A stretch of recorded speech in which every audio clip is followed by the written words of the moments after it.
Bismillahirrahmanirrahim. Assalamualaikum warahmatullahi wabarakatuh. Alhamdulillah wassalatu wassalamu ala habibina wa syafiina rasulillah wa ala alihi wa sahbihi wa man wala wa tabi'ahu wa Allahumma akhrijna min dhulumatil wahmi wa akrimna bil huda wa ta'ala bi ma'rifatil alam wa sahil akhlaqana min al-qur'an mimma yasma'una al-qawl al-qadim al-ahsan subhanaka la ilaha illa anta 'allamtana innaka antal alimul hakim wa la hawla wa la quwwata illa billahil aliyyil azim. Allahumma 'allimna ma yanfa'una wa zidna ilman wa ba'd. Pertama, sebelum pengajian dimulai, kalau saya diperkenankan pada panitia ini, sepertinya adik-adik yang sebelah kiri ini sepertinya lebih baik dialokasikan ke tempat khusus, bisa di atas. Kalau di atas itu perempuan ya Pak ya? Perempuan. Adik-adik, ayo. Saya berangkat dari rumah jam 6. Ayo hitung. 6, 7, 8, 9 baru nyampe. Ayo adik-adik yang di atas, yang di bawah, ibu-ibu yang bawa anak, semoga bisa diamankan ya, supaya tidak mengganggu kekhidmatan acara kita malam hari ini. Bapak-bapak, ibu-ibu yang sudah hadir, barangkali ada yang sudah menempuh jarak jauh datang ke tempat ini. Ayo silakan adik-adik dikondisikan, ibu, bapak, anak-anaknya. Pertama-tama, alhamdulillah Bapak Ibu sekalian, kita semua masih diberikan kesempatan oleh Allah Subhanahu wa Ta'ala untuk sama-sama berkumpul di tempat yang mulia ini. Izinkan saya untuk mengucapkan terima kasih terlebih dulu kepada para alim ulama, pada Bapak Ketua DKM Masjid, Bapak-bapak, ibu-ibu sekalian yang gak bisa saya sebutkan satu persatu. Saya datang dari Tangerang, Rajeng. Rajeng itu jauh dari Tangerang Kota Pak. Jaraknya sekitar 6, 7, 8 nomor.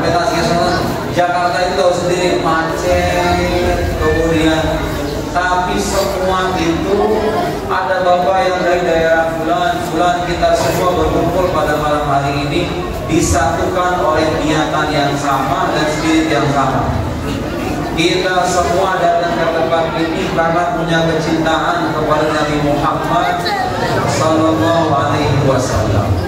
Kalau bukan karena urusan iman, bukan karena kecintaan pada agama, saya kira kita nggak mungkin berhimpun dan berkumpul di tempat ini semua.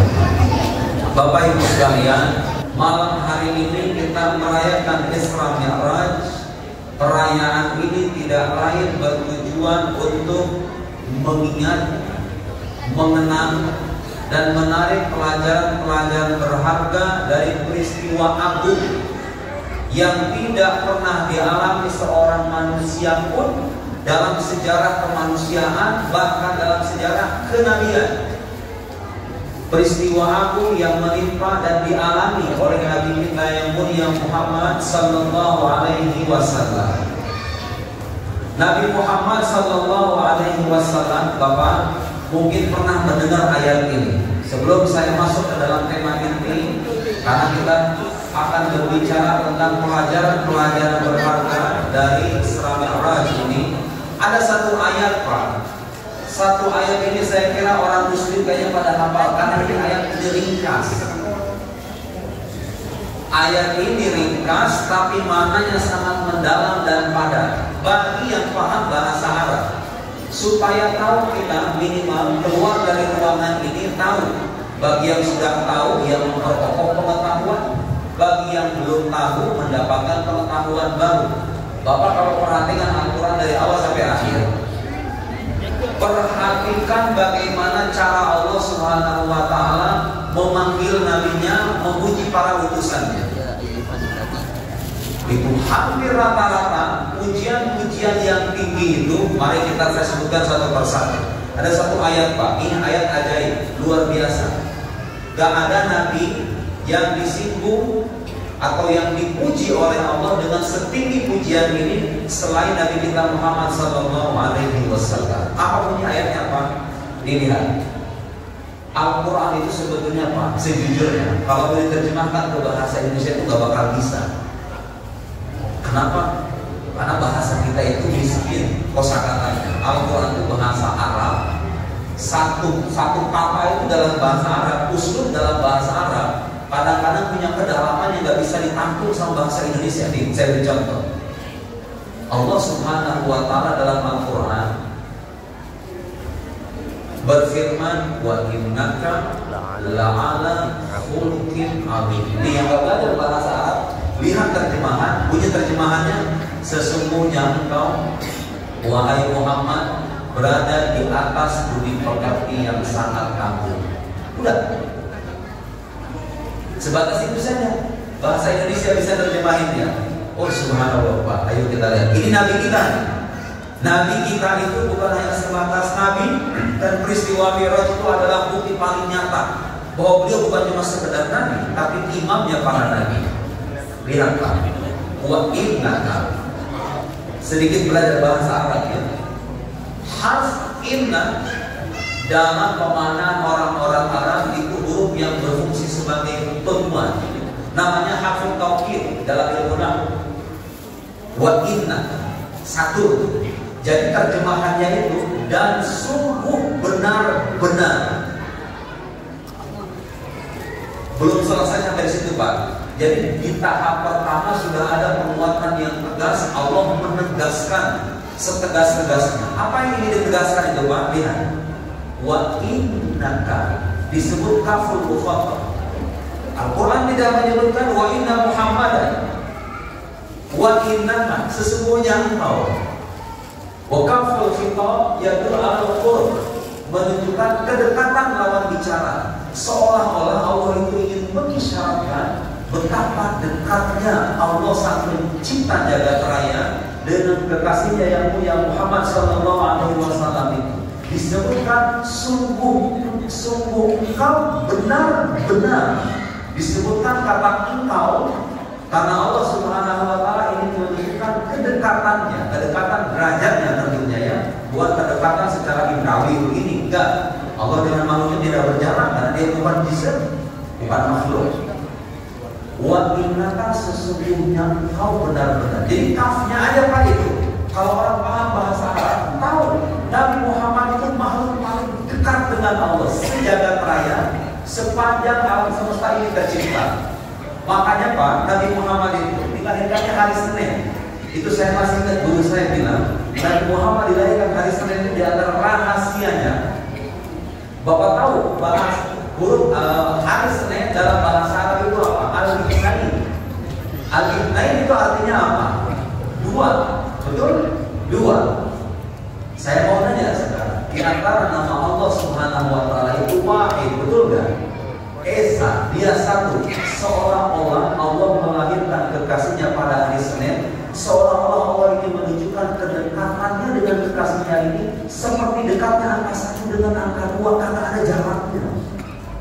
Lihat Pak, itu isyarat-isyarat yang Allah berikan, banyak sekali isyarat-isyaratnya. Kalau kita harus bikin majelis per majelis gak bakal cukup. Gak akan cukup usia kita itu memuji Nabi Muhammad SAW. Dilahirkan hari Senin, memberikan isyarat bahwa dia adalah makhluk yang paling dekat dengan Zat Al-Wahid yang Maha Esa. Tentu Allah tidak ada duanya, tapi Allah menciptakan makhluk. Lihat Pak, Nabi Muhammad di antara nama lainnya apa? Ahmad. Nabi Isa alaihi salam dalam Al-Quran ketika mengabarkan kedatangan Nabi Muhammad tidak menyebut kata Muhammad. Wa mubasysyiran bi rasulin ya'ti min ba'di ismuhu Ahmad. Bapak tahu nama Ahmad? Nama Ahmad itu kalau dihapus binnya tersisa kata apa itu? Kata Ahad. Subhanallah, Nabi Muhammad SAW itu nama Ahmad menurut sebagian ulama itu menunjuk pada sisi ruhaniyahnya. Karena ketika Nabi Isa mengabarkan jasad Nabi Muhammad belum tercipta di abad ke-6, terlahir di abad ke-6 belum ada, tapi ruhnya sudah ada.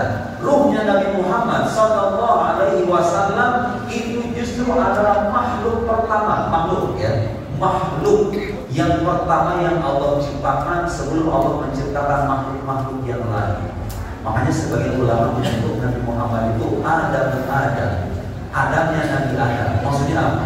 Rohnya beliau itu merupakan rohnya sebab terciptanya rohnya para nabi. Makanya dalam peristiwa Isra Mi'raj, Nabi Muhammad Sallallahu Alaihi Wasallam naik ke langit disambut para nabi. Awal sudah diutus itu manusia namanya Muhammad itu.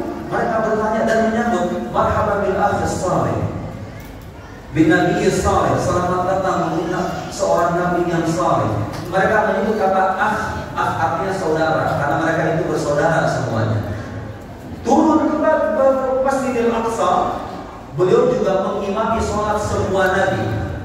Karena beliau itu secara penciptaan ja'alani fatihan wa khatiman. Allah menjadikan sebagai pembuka dengan sisi rohaniahnya, wa khatiman, dan penutup dengan sisi jasadiahnya. Secara urutan beliau nabi terakhir, secara hakikat beliau itu makhluk yang pertama. Allah menjemput kemuliaan pertama dan kemuliaan terakhir untuk kasih mulia Muhammad Sallallahu Alaihi Wasallam. Pak, wa innaka.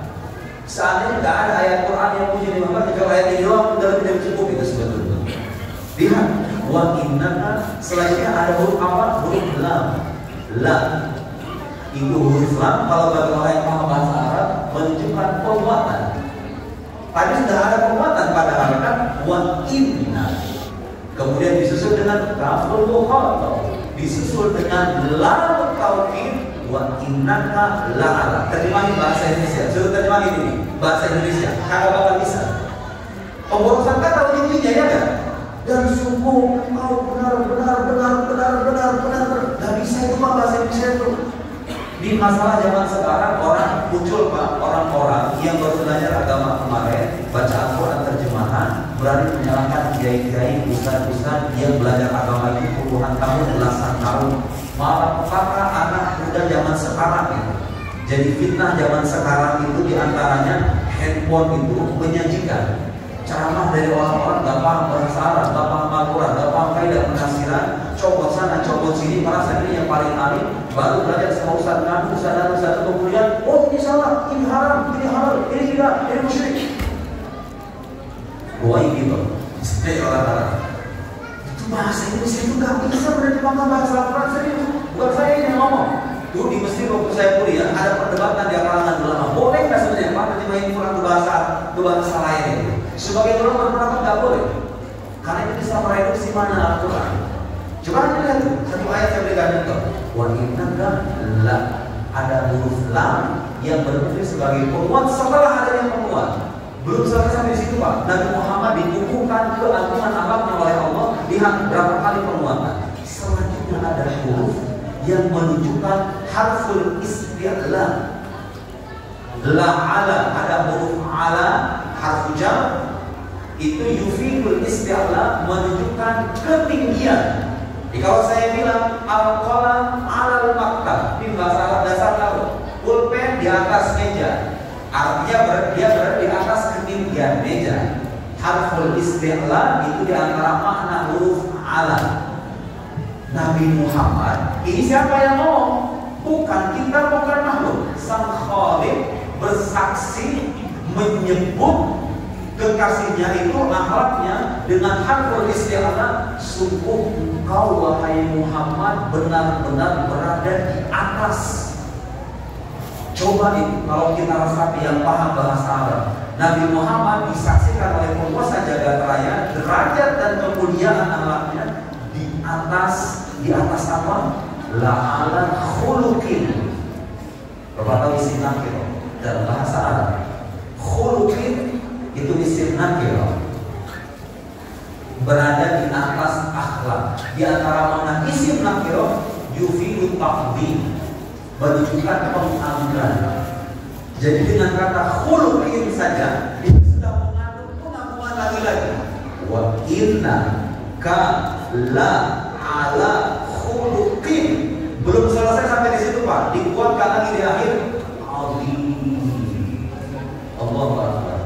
Orang yang paham bahasa Arab mendengar ayat ini, mendengar ayat ini dan memahami sekaligus meresapi maknanya. Itu makanya Pak, kita dalam sholat kita akan bicara. Saya diminta untuk bicara tentang pentingnya sholat. Meskipun kita yang berkumpul di masjid ini udah gak perlu penjelasan sebenarnya, betul nggak Pak? Yang perlu penjelasan itu, yang perlu dijelaskan itu orang-orang di sebelah sana, yang kakinya belum tergerak untuk terayun ke dalam masjid, yang matanya belum bisa melek ketika bangun subuh, ketika azan berkumandang dia masih bisa tertidur lelap, subuhnya dijawab dengan sholat duha, jadi jam 9, jam 8 dia kan banyak Pak. Kita akan bicara masalah subhanallah Pak, dalam sholat aja kita itu diajarkan untuk senantiasa membangun ikatan emosional kita dengan Nabi Muhammad SAW. Di mana tidak sah sholat seorang muslim tanpa bersolawat kepada beliau, betul nggak? Coba itu bayangkan, ibadah kita itu gak diterima sama Tuhan kalau kita nggak bersolawat kepada Nabi yang mulia. Bukan cuma bersolawat, dalam sholat kita mengucapkan kata. Sebagian muslim nggak sadar dengan kata ini apa isyaratnya. Dalam tahiyat itu Pak, kita mengucapkan assalamu alayka ayyuhan nabi wa rahmatullahi wa barakatuh. Tidak diajarkan assalamu ala Muhammad, assalamu alayka, salam sejahtera atasmu. Bahkan kalau belajar bahasa Arab lagi-lagi kaful mukhatab yadullu ala qubur. Yadullu ala qubur artinya menunjukkan kehadiran sosok yang diajak bicara. Jadi Pak, Allah mengajari kita ketika sholat assalamu alayka itu. Kalau kita itu kita diajari supaya dalam hidup, dalam ibadah, jangan sampai melepaskan kehadiran atau rasa kehadiran Nabi Muhammad SAW. Dalam sholat kita diajarkan assalamu alayka, bukan assalamu alaihi, bukan assalamu ala Muhammad. Salam sejahtera atasmu. Itu menunjukkan Rasulullah Sallallahu Alaihi Wasallam itu hadir, ada, berbersamai umatnya dengan ruhnya, bukan dengan jasad. Dan roh manusia tidak terikat dengan waktu dan tempat. Kita harus tahu itu. Ruh manusia tidak terikat dengan waktu dan tempat. Nabi Muhammad Sallallahu Alaihi Wasallam jasadnya terbaring di kota Madinah, tapi ruhnya tidak pernah melepas dan berlepas diri dari umatnya. Dalam sholat itu kita diajarkan begitu. Assalamu alayka ayyuhan nabi. Subhanallah Pak. Lagi-lagi kalau dibuka di Al-Quran, nabi-nabi yang lain kalau dipanggil sama Allah disebutnya pakai nama langsung. Ya Ibrahim, ya Adam, ya Nuh, betul? Ya Idris, ya Musa. Nabi Muhammad SAW hanya disebut dengan namanya 4 kali doang. Seperti sebutannya ya ayyuhan nabi, ya ayyuhan rasul, ya ayyuhan nabi. Panggilan-panggilan besar yang tidak Allah berikan kepada makhluk manapun kecuali makhluk dan kekasihnya yang mulia Muhammad SAW. Makanya Pak, kita ini kalau urusan ibadah, saya, Bapak, semua muslim kita ini harusnya kita sadar ibadah kita dari mulai sholat kita itu mau dibuat kayak apapun udah pasti ada cacatnya. Mau latihan training sehusu apapun, sholat kita ini itu udah pasti ada cacatnya. Ibadah kita ini kalau ditengok satu-satu dari mulai sholat, zikiran, baca Al-Quran, gak ada yang 100% bersih dari kepentingan yang lain selain Allah itu. Kecuali para aulia gimana? Para wali besar. Tapi kita punya harapan. Kita punya harapan karena kelak kita akan dibangkitkan dengan junjungan kita Nabi Muhammad Sallallahu Alaihi Wasallam. Beliau itu Pak yang datang ngasih syafaat, yang kurang-kurang, yang bolong-bolong dari ibadah kita itu ditambal sama itu. Kalau kagak ada itu apa? Kalau Allah itu mengadili kita dengan keadilan berat, dengan keadilan Bapak ya, bukan dengan karunia, dengan keadilan, adil itu persis. Kita ini ibadah kan kalau nggak digerakkan, siapa yang menggerakkan kaki kita untuk ke masjid ini? Semua jawabannya sudah tahu. Allah menghendaki kita datang ke sini. Kalau kita nanya sama Gusti Allah, ya Allah, mana ibadah salat saya? Mana ibadah saya bersedekah, menghadap hadis taklim, menghafal Al-Quran, mana? Semuanya itu akan tumpah karena lisan Anda bisa bergerak karena Allah yang mau. Kaki Anda bisa bergerak karena Allah yang mau. Apapun yang kita lakukan, Allah yang menghendaki. Udah gitu banyak cacatnya lagi. Ada Pak.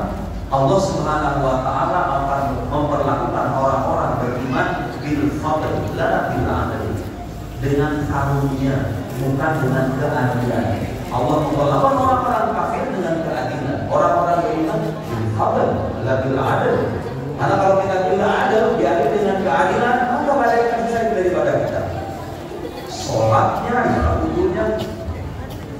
Tetapi bagaimanapun Nabi Muhammad Sallallahu Alaihi Wasallam adalah imam kita dan salah satu harapan kita manakala kita berjumpa dengan Allah Subhanahu wa Ta'ala. Bapak Ibu sekalian, saya tidak akan berpanjang lebar mengulas hal semacam itu, meskipun itu sebetulnya harus diketahui sama Muslim.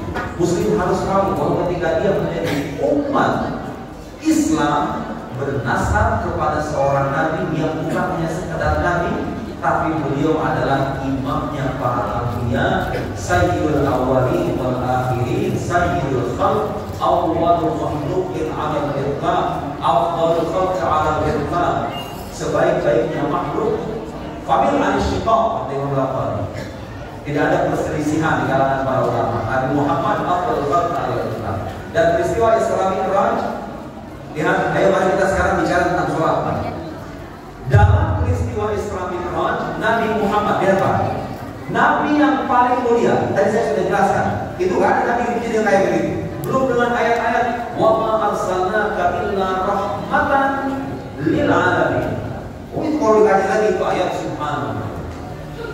Wa ma arsalnaka illa rahmatan, dan kami tidak mengutus engkau wahai Muhammad kecuali sebagai rahmat. Allah tidak menyebut Nabi Muhammad sebagai pembawa rahmat.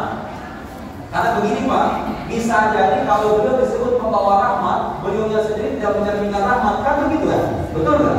Saya bawa kebaikan ke Bapak nih, kebaikan nih, tapi kan saya belum baik. Bisa jadi anak saya buruk, karena saya diminta ceramah, saya bawa kebaikan. Bisa jadi begitu kan? Allah nggak menyebut Nabi Muhammad sebagai pembawa rahmat Pak. Disebutnya apa? Rahmat itu sendiri.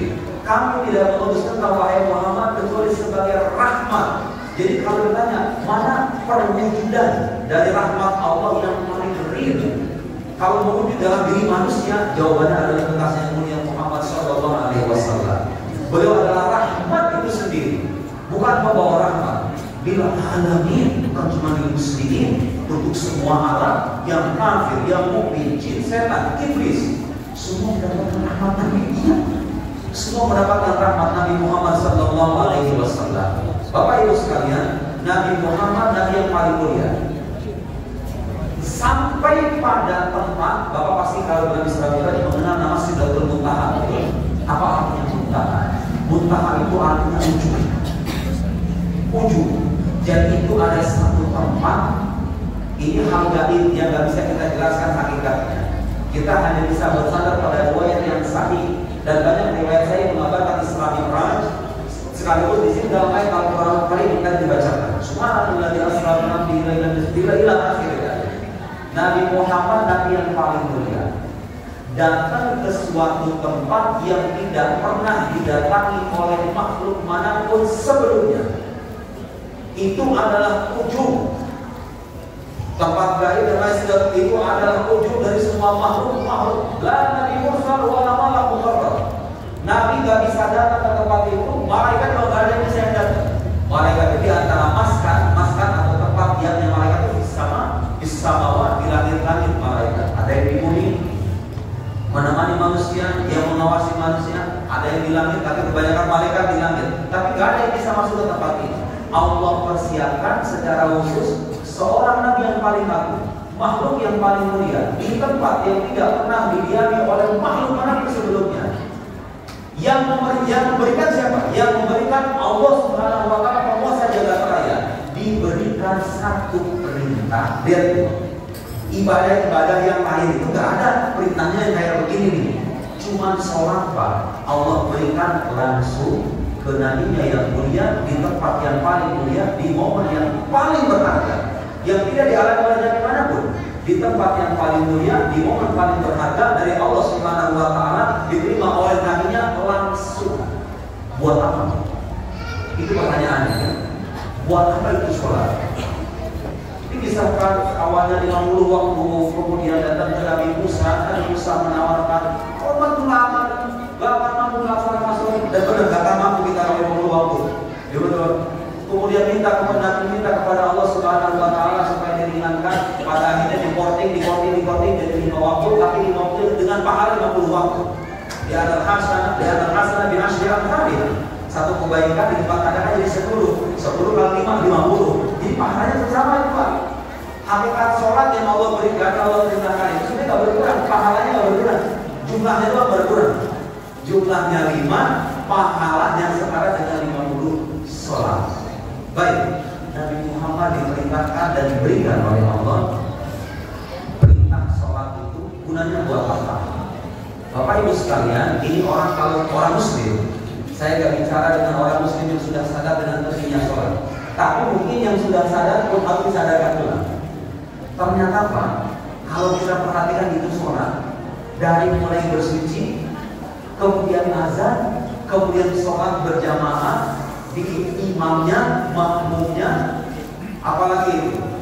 Belum lagi dengan lafaz-lafaz yang diucapkan, makna terdalam di balik lafaz itu, kemudian apa yang Allah janjikan di balik itu semua, semuanya itu kalau kita sadari, sholat itu adalah anugerah kepada umat Nabi Muhammad supaya umatnya Nabi Muhammad ini ketika pulang nanti pulang dalam keadaan bersih.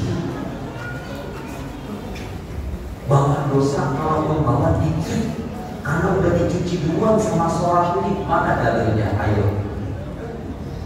Kita sekarang ingin mengetuk kembali kesadaran kita bahwa sholat yang kita tunaikan itu, sadar atau tidak, itu sebetulnya cara Allah menyucikan kita, membersihkan kita dari kotoran dan dosa-dosa, supaya pas kita pulang, kita bertemu dengan Nabi kita, Allah memudahkan langkah kita menuju surga. Itu sebetulnya.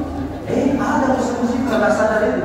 Sholat cuma sekian menit, malas-malas, kita sholat 24 jam. Coba itu Pak, kita ajarin anak-anak kita, anak-anak muda diajarin sholat itu tujuannya begitu. Dalam sebuah hadis, Nabi SAW bersabda, dengan lagi sabda Nabi Pak, bukan omongan saya, karena dalam urusan pahala kita nggak boleh ngarang-ngarang. Harus merujuk pada sabda Nabi SAW. Apa kata Nabi menyambut sholat? Matalus sholawatil khams kana hadir. Perumpamaan sholat 5 waktu itu kana hadir seperti nahar. Memakna nahar sungai. Kana hadir adil. Sungai yang tawar. Tawar artinya la muruhan kafi, tidak ada asin, tidak ada pahit. Itu sungai tawar, segar, bersih, bening, abad. Karena harin adin seperti sungai dengan air yang segar, air tawar yang segar. Ghamrin, apa artinya ghamrin? Aikafirul ma, yang airnya berlimpah dan banyak. Sungai bersih, bening, segar, airnya banyak. Bibabi ahadikum, yang terletak di depan pintu rumah kalian. Nih kita punya rumah, ada sungai kayak begitu. Kan jarang-jarang sebetulnya ya, tapi anggap kita berkhayal sekarang. Di depan rumah kita ada sungai kayak begini. Airnya segar, bening, berlimpah pula. Yaqtahimu fihi kulla yawmin khamsa marrat. Itu kita dilukiskan oleh Nabi, kita masuk ke dalam sungai itu sekali 5 kali, sehari 5 kali Kulla yawmin khams marrat. Setiap hari 5 kali. Sungainya ada di depan rumah kita, tiap hari itu 5 kali. Nabi pun bertanya kepada sahabat, "Ma tarawna dzalika yu'ti syai'an min ad-dawan?" Kira-kira kalau terjemahan bebas kira-kira begini. Kira-kira kalau orang mandi 5 kali, mandinya di sumur kayak begitu, masih tersisa kotoran apa enggak katanya? Jawaban para sahabat, "Qul la syai'." Gak ada itu. Kalau dari jangan mandi 5 kali, mandi sekali aja kan kita udah bersih, betul nggak? 5 kali dicuci. Di sungai kayak begitu, airnya lebat, airnya berlimpah, segar, bening, tidak ada asin, bukan air laut, begitu. Kita diceburin 5 kali. Masih ada kotoran kan? Kata Rasul, ada. Lalu Nabi bersabda, Sallallahu Alaihi Wasallam, Inna salawatil khams tudhibul dzunub kama yudhibul ma'ud daram. Sholat 5 waktu itu menghapuskan dosa-dosa sebagaimana air yang tadi itu, bukan air kotoran, bukan air komukan, air yang seperti tadi itu dilukiskan, sebagaimana air itu menghilangkan kotoran.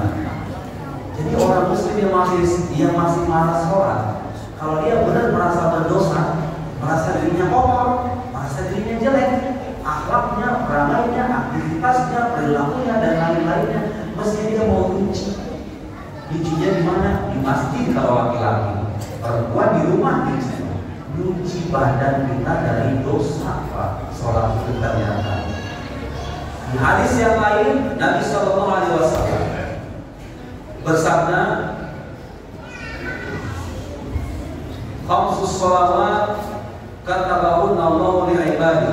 Ada 5 sholat yang Allah tetapkan untuk hamba-hambanya. Man ja'a bihinna, siapa yang melaksanakan semuanya, walam yudayyi minha syai'an, dan tidak menyia-nyiakan sesuatu pun dari sholat itu, istighfafan bihaqqihinna, tidak menyia-nyiakan dalam arti mengentengkan. Sholat mah nggak penting. Apa hubungannya sholat dengan kerja? Kok kaya-kaya aja? Kok usah sholat juga bisa jadi orang kaya? Kok masih bisa gitu? Bisa makan tanpa ngomong kaya begitu? Orang kalau melaksanakan sholat, menunaikan rukunnya, memenuhi syaratnya, bersuci dan lain-lain, dan tidak menyia-nyiakan sesuatu pun dari sholat itu, kata Nabi. Tahu apa katanya apa? Kana lahu indallahi ahdun. Allah berjanji sama orang itu. Nabi yang bilang nih, kalau orang sholat 5 waktu, dan gampang sholat 5 waktu itu, coba kurang susah kita itu, kurang apa-apa sholat bagi kita ini. Air masih normal, hidup masih punya tempat tinggal, tangan masih bisa bergerak, kaki masih bisa berair, mungkin masih bisa mendengar. Kita hanya diminta bersuci, berwudu. Wudunya apa? Wudunya itu dalam sebuah hadis yang sahih Nabi mengabarkan seiring dengan tetesan air terakhir. Kalau kita ngebasuh muka nih, ngebasuh muka, tetesan air terakhir seiring dengan tetesan air terakhir, dosa kita berguguran. Ya Allah, itu wudunya udah kayak begitu. Belum sholatnya, wudunya udah kayak begitu. Disuciin kita ini sebersih mungkin, sebersih mungkin. Allah berjanji orang yang melaksanakan sholat 5 waktu sebagaimana sabda Nabi Sallallahu Alaihi Wasallam, man ja'a bihinna wa la yudayyi minha syai'an istighfafan bihaqqihinna kana lahu indallahi ahadun an yudkhilahul jannah. Dia punya janji di sisi Allah. Allah berjanji kepada orang itu, maksudnya apa janjinya? Allah akan memasukkannya ke dalam surga. Kira-kira saya mau nanya, kalau Allah janji kira-kira diingkari apa enggak? Lihat, buat siapa? Jadi bukan buat Nabi Muhammad, bukan buat Gusti Allah apalagi. Itu anugerah yang Allah berikan hanya khusus untuk sebaik-baiknya umat. Kuntum khairu ummatin ukhrijat linnas ta'muruna bil ma'ruf wa tanhauna 'anil munkar. Sebagian orang memahami ayat ini dengan pemahaman kita ini menjadi sebaik-baiknya umat karena melaksanakan yang ma'ruf, memerintahkan yang ma'ruf dan mencegah yang munkar. Sebagian orang memahami bahwa umat Islam menjadi umat terbaik karena ini jadikan alasan ini. Ternyata enggak. Penjelasan ulama itu mengatakan begini, kita ini menjadi sebaik-baiknya umat bukan soal apakah kita menjalankan yang ma'ruf atau melarang yang munkar. Meskipun itu wajib dalam agama, itu wajib dalam agama standar. Tapi yang menjadikan kita umat terbaik itu apa coba? Kita ditakdirkan bernasab, punya nisbah, punya hubungan dengan sebaik-baiknya makhluk Nabi Muhammad Sallallahu Alaihi Wasallam. Kita umat sebaik-baiknya makhluk, maka Allah takdirkan menjadi sebaik-baiknya umat. Semua, kalau baca sirah Nabi itu, semua orang yang dekat dengan Nabi dari semenjak beliau lahir sampai beliau dewasa, itu rata-rata orang-orang yang berjatuh di sisi Allah Subhanahu wa Ta'ala. Sampai-sampai nama ayahnya, ibunya, orang yang menjadi bidannya, kemudian pembantu yang merawatnya, siapa lagi? Yang menyusuinya, namanya bagus sekali Pak Nabi Muhammad itu. Ayahnya namanya Abdullah. Bisa orang-orang yang berhala, satu manusia itu namanya Abdullah, hamba Allah. Ibunya namanya Aminah orang yang aman. Makanya dalam akidah Ahlussunnah wal Jamaah, ayah dan Nabi itu semuanya masuk surga. Berbeda dengan keyakinan sebagian orang. Ada Pak, sebagian saudara kita yang meyakini ibu dan Nabi, ayah dan Nabi itu katanya masuk neraka. Bapak pernah dengar nggak? Saya baca itu kitab-kitab mereka. Ayah dan Nabi, ibunya itu katanya calon neraka. Gara-gara ada sebuah hadis disalahpahami oleh mereka. Saya kira ini perlu untuk diluruskan ya, karena ada sebagian orang di luar sana yang ini semacamnya. Suatu ketika Nabi itu datang ke kuburan ibundanya, menjelang sekitar tahun 10 atau ke-11 Hijriah, menjelang beliau wafat sekitar setahun atau 2 tahun sebelum beliau wafat. Datang ke makam ibundanya, minta izin sama Allah supaya beristighfar. Pertama izinnya itu minta ziarah kubur, Allah izinkan. Beliau ziarah kubur ke makam ibundanya Aminah alaihissalam. Sayyidah Aminah, beliau minta izin ke kuburannya untuk berziarah kubur, Allah izinkan. Ketika kedua kalinya beliau meminta izin kepada Allah supaya beristighfar untuk ibundanya. Kata Nabi, Allah tidak mengizinkan. Oleh sebagian orang, hadis ini dipahami kalau begitu Sayyidah Aminah ini calon ahli neraka. Buktinya apa katanya? Allah tidak mengizinkan Nabi beristighfar untuk ibundanya. Padahal Pak, kalau otak yang sehat, muslim yang sehat ini, Allah tidak mengizinkan, kan boleh jadi karena ibu dan Nabi itu nggak perlu istighfar lagi. Kenapa nggak boleh istighfar lagi? Ibu dan Nabi, ayahanda Nabi itu hidup pada masa belum ada syariat. Nabi belum diutus kok. Nabi belum diutus, belum ada syariat. Itu namanya ahlul fatrah. Ahlul fatrah itu manusia yang hidup pada masa di antara dua Nabi. Nabi Isa kan sebelum Nabi kita tuh. Sekian ratus tahun kemudian baru ada Nabi Muhammad. Ayahanda Nabi, ibunya Nabi itu hidup sebelum Nabi diutus. Bagaimana hukum ahlul fatrah dalam akidah Islam?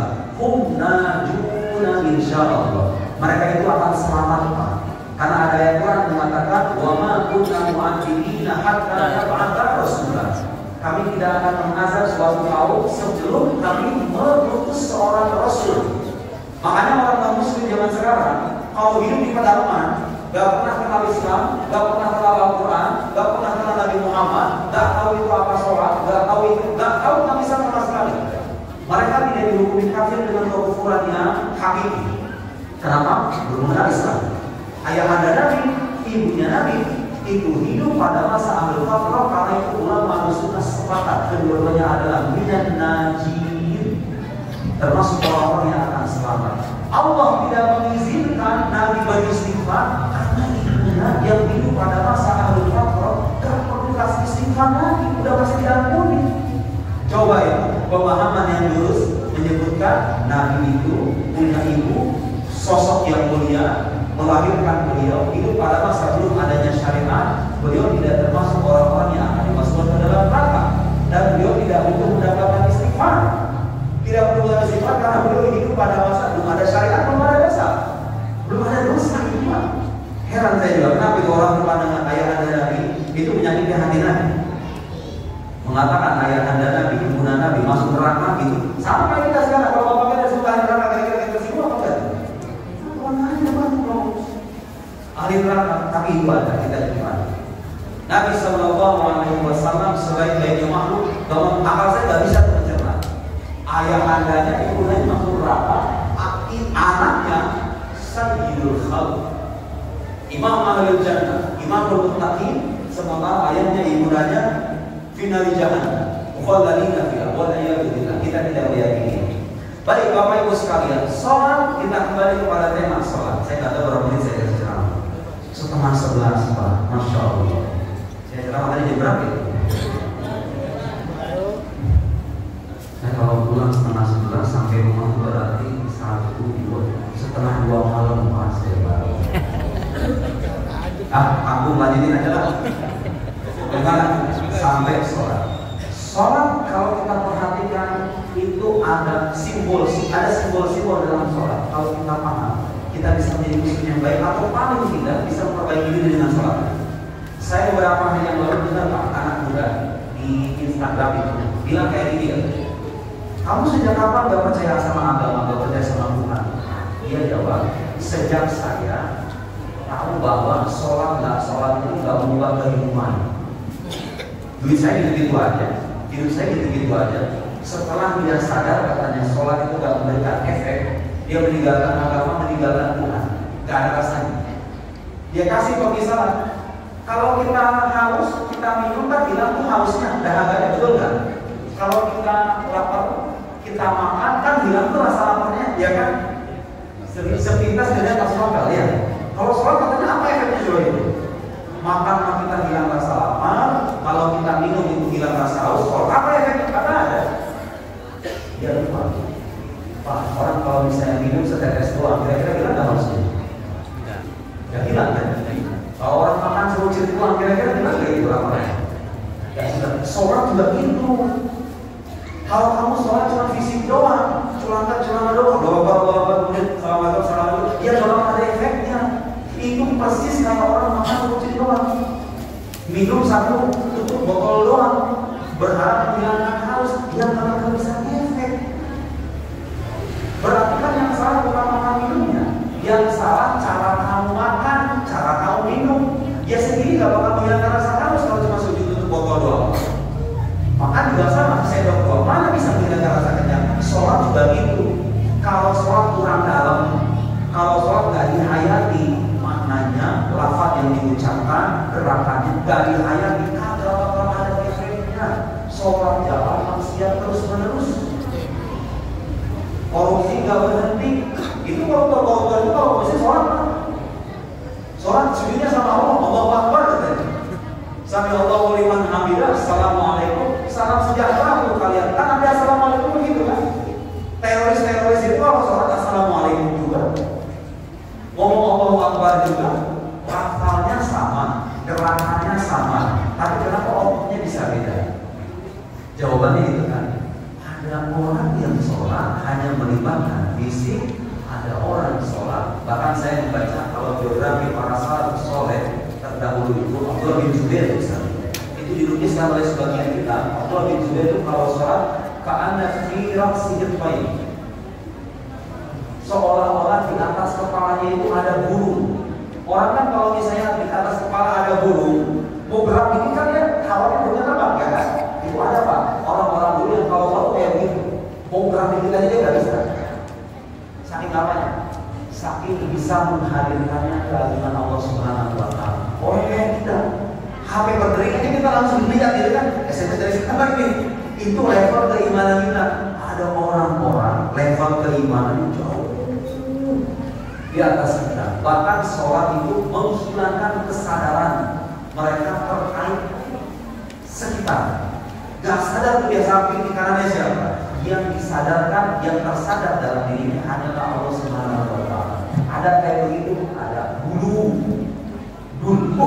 Sekarang ada di pelosok-pelosok di kampung-kampung yang nggak main internet, nggak main Instagram, nggak main YouTube, mungkin ada.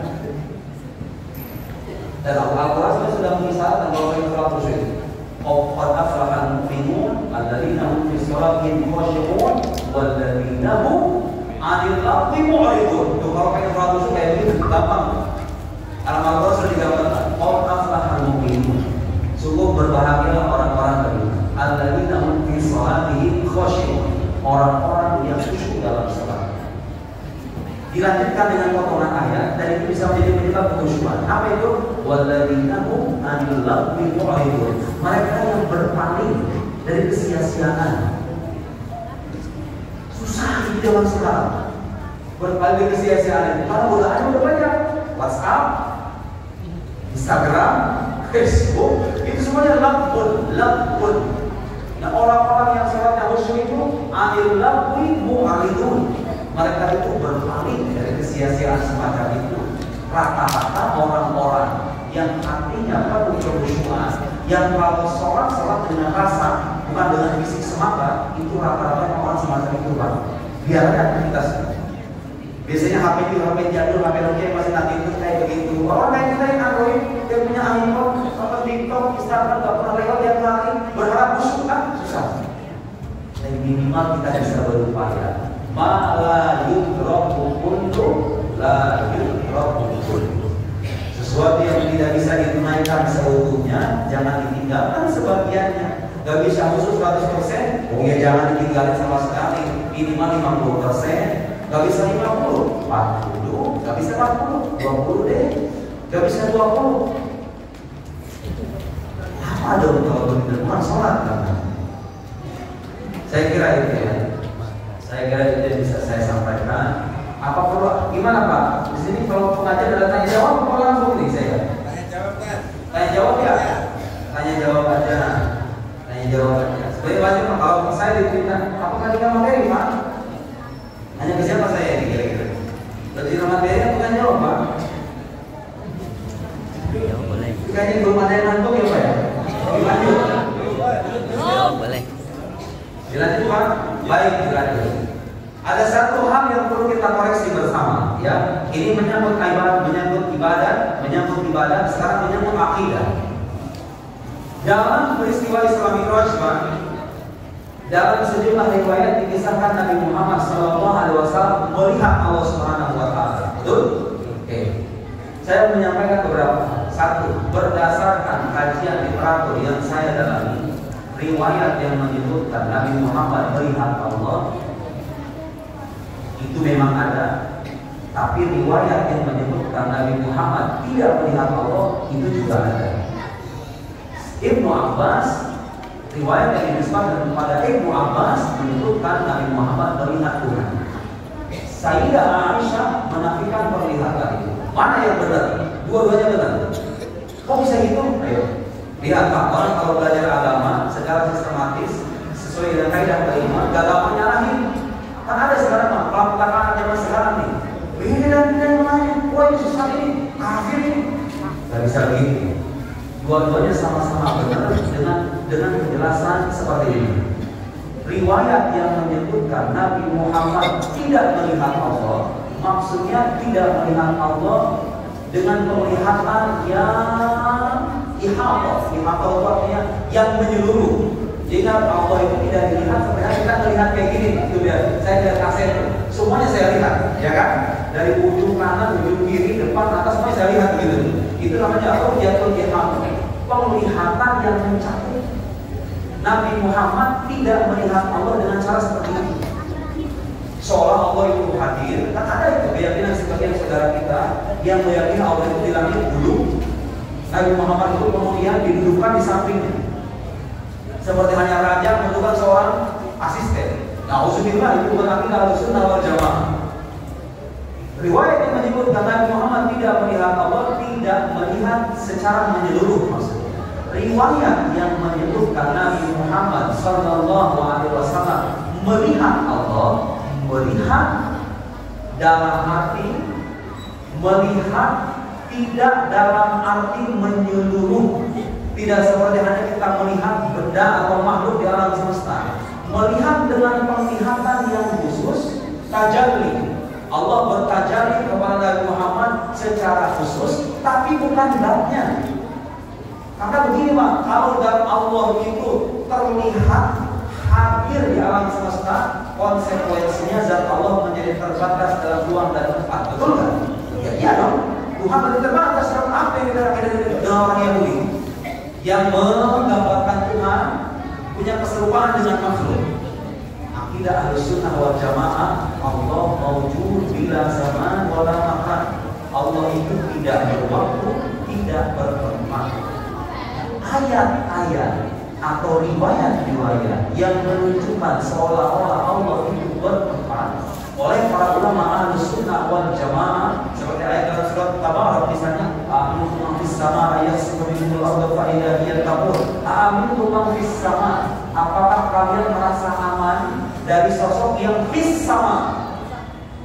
Orang yang cukup dengan terjemahan mengartikan fis sama di dalam arti di langit.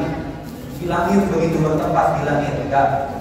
Nufurah ulama Ahlussunnah wal Jamaah mengartikan fis sama fawqas sama. Wal fauqiyah bimana fauqiyah rubba wal manzilah, kata beliau.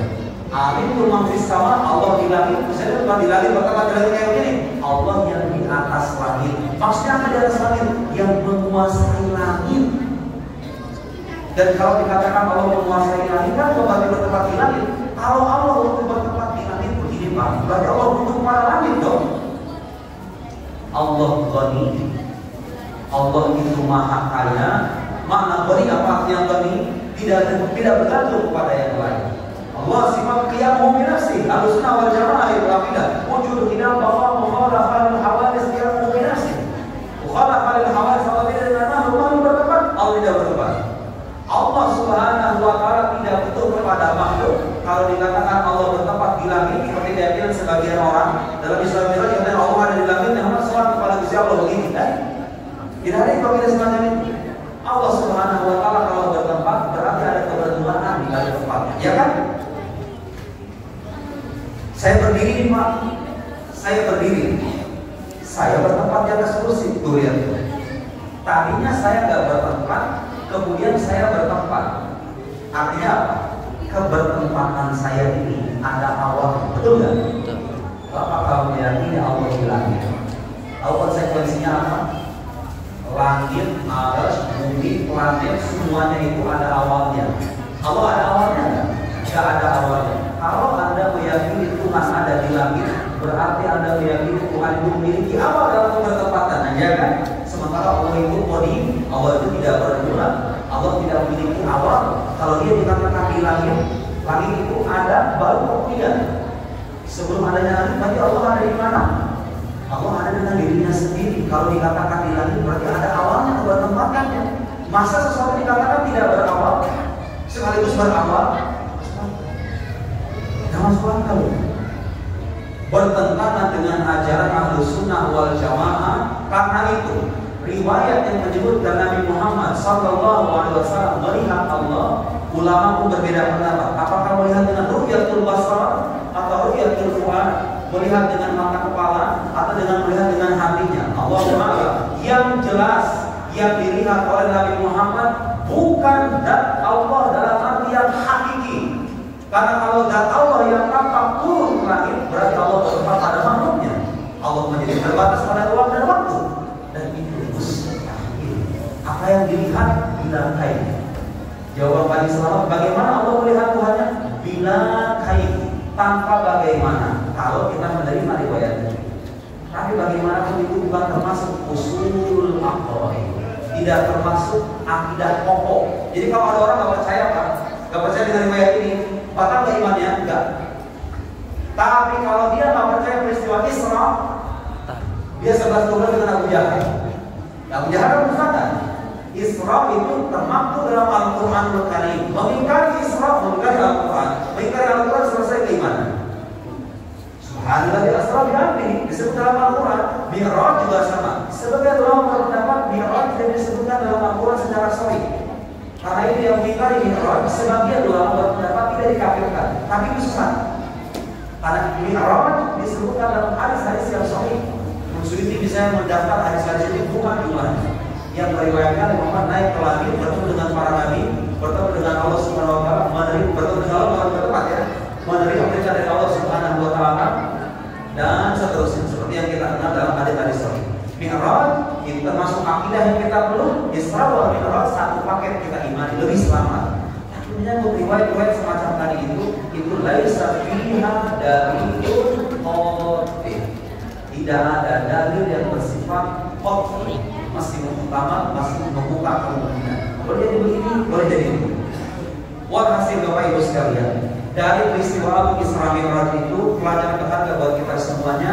Nabi Muhammad adalah makhluk yang paling mulia yang pernah Allah ciptakan. Satu.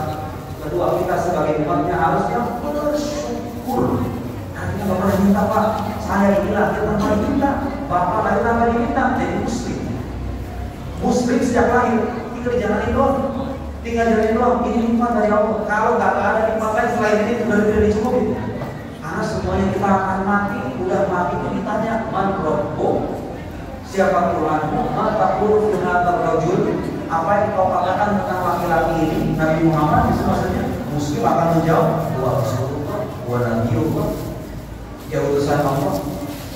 Selamat dari pertanyaan-pertanyaan itu, tinggal di surga nanti. Selamat di alam akhirat. Kalau masuk neraka, orang beriman tidak akan diabadikan di neraka. Gara-gara ada nama Allah dan Muhammad dalam hatinya. Sallallahu alaihi wasallam. Terakhir kita juga perlu mengerti kesadaran kita dengan peristiwa Isra Mi'raj itu, Allah mengaruniakan kepada Nabi Muhammad dan umatnya perintah ibadah sholat yang seharusnya bukan kita sikap dengan rasa berat, tapi kita terima dengan penuh rasa bahagia, karena itu bertujuan untuk mencuci dosa-dosa kita, mencuci kekotoran diri kita, supaya kalau kita pulang dalam keadaan bersih, dalam keadaan ridho dan diridhoi, dan itulah harapan kita semua. Saya cukupkan demikian Bapak Ibu sekalian. Mudah-mudahan ceramah ini memberikan manfaat. Mudah-mudahan Allah Subhanahu wa Ta'ala mengampuni semua dosa-dosa kita, orang tua kita, saudara-saudara kita yang merasakan kesulitan rezeki dilapangkan oleh Allah Subhanahu wa Ta'ala, yang sudah mendapatkan kelapangan, semoga senantiasa bersyukur atas nikmatnya. Semoga kita dikuatkan iman dan Islam kita sampai akhir hayat, sampai kita berjumpa dengan kekasih kita Nabi Muhammad Sallallahu Alaihi Wasallam, dan berjumpa sama-sama berjumpa dengan Allah Subhanahu wa Ta'ala. Ala hadhihi wa ala kulli niyatin shalihah. Al-Fatihah. A'udzu billahi minasyaitonir rajim. Bismillahirrahmanirrahim. Alhamdulillahirabbil alamin. Arrahmanir rahim. Maliki yaumiddin. Iyyaka na'budu wa iyyaka nasta'in. Ihdinas siratal mustaqim.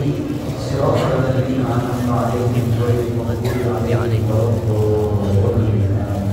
Subhanakallahumma wa bihamdika asyhadu an la ilaha illa anta astaghfiruka wa atubu ilaik. Wa sallallahu ala sayyidina Muhammad wa ala alihi wa sahbihi wa sallam. Wassalamualaikum warahmatullahi wabarakatuh.